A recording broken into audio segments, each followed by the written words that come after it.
Guys, this week I want to tell you a story, and the setting for this is the fact that in the fall of 1949, there was a big change all across the country. It was a very heady season for neo-evangelism across the country, seeking to differentiate itself from the fundamentalism of the past, to energize and revive the church, to win the lost, and gain respect from the culture. You know, you had a guy named Billy Graham, who's at the time I think about 30 years old, who in Grand Rapids, Michigan, held his first crusade with 6,000 people there. And it was during this time that a young man by the name of Jim Elliot penned a little note on a scratch pad. And it basically said that he is no fool who gives what he cannot keep to gain which he cannot lose. Now, centuries ago, you had this 17th century English nonconformist preacher named Philip Henry, and he said he is no fool who parts with that which he cannot keep when he is sure to be recompensed with that which he cannot lose. Long story short, Jim Elliot decides he's going to become a missionary.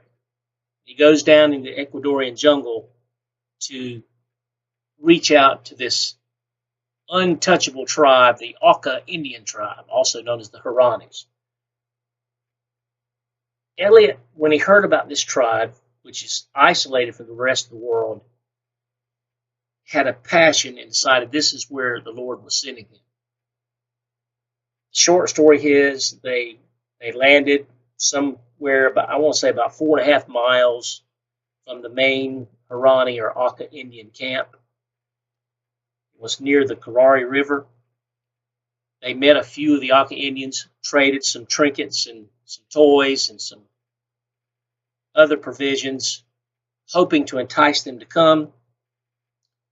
A few more did come, but over a period of days, there were some who became suspicious of the true intentions of the missionaries.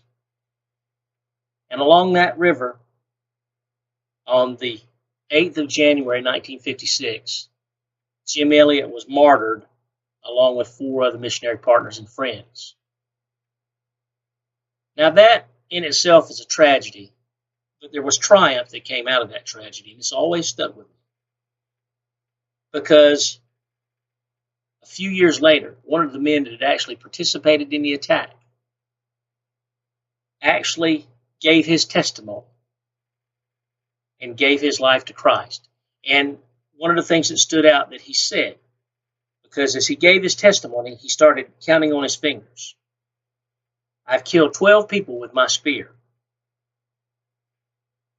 but I did that when my heart was black. Now Jesus' blood has washed my heart clean, so I don't live like that anymore. God changed his life, but God also did something unique. And it shows you the true providence of God. And that the death of these 5 missionaries along that Karari River not only reached a tribe that supposedly was fierce and feared, and no one could touch them, and led them to Christ, but it also instilled others to take up missionary work. And I've always asked myself the question, and I've done some pretty high-speed, low-drag things in my career. Would I have the wherewithal, the faith, and the courage to do what Jim Elliot did? And for us as Christians, in the work, particularly in the world that we live in today, are we going to have to make a stand like that for Christ? And if we're called upon to do it, can we be the man that Jim Elliot was in 1956? Because the real hero in my book is not necessarily the military guy or the guy who carries a rifle, the guy who armed only with a Bible and faith. That's the man that can really change the world.